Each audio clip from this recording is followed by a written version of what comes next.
নমস্কার বন্ধুরা, ঘোষ ফ্যামিলি রান্নাঘরে সবাইকে স্বাগত। আজকে আমি তৈরি করতে চলেছি কলমির শাক ভাজা। এই জন্য আমি এখানে কিছু শাক নিয়েছি।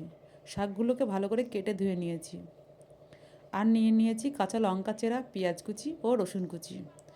এদিকে কড়াই গরম করতে দিয়েছিলাম, কড়াই গরম হয়ে গেছে, তাতে দিয়ে দেব সর্ষের তেল। তেল গরম হয়ে গেছে, এবার দিয়ে দেব কেটে রাখা লঙ্কা আর পেঁয়াজ, দিয়ে একটু ভালো করে ভেজে নেব। আর দিয়ে দেব রসুন কুচি। একটু যে ভাজা ভাজা হবে, দিয়ে দেব মুগ ডাল।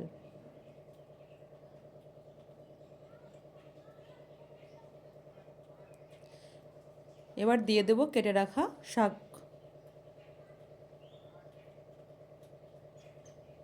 এবারে ভালো করে নেড়েচেড়ে একটু ঢাকা দিয়ে রেখে দেব।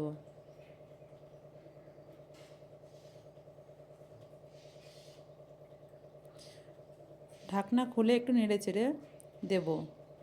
দেখুন, অনেকটাই কমিয়ে এসেছে শাক আগের তুলনায়। এবার আমি দিয়ে দেব পরিমাণ মতো হলুদ আর লবণ, দিয়ে ভালো করে নেড়েচেড়ে ঢাকা দিয়ে রেখে দেব।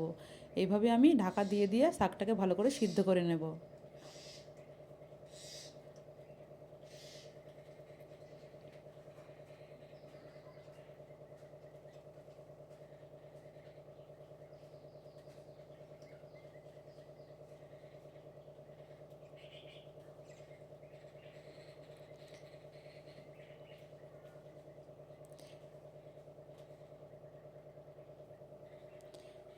শাকটা আমার প্রায় হয়ে এসেছে, এভাবেই নাড়তে থাকবো।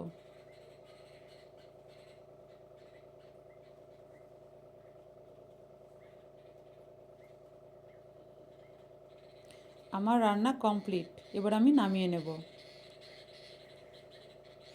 এইভাবে আপনারা তৈরি করে খাবেন, দেখবেন খুব ভালো লাগবে। আমার রেসিপি যদি আপনার ভালো লেগে থাকে তাহলে লাইক, কমেন্ট, শেয়ার এবং সাবস্ক্রাইব করে দেবেন। ধন্যবাদ।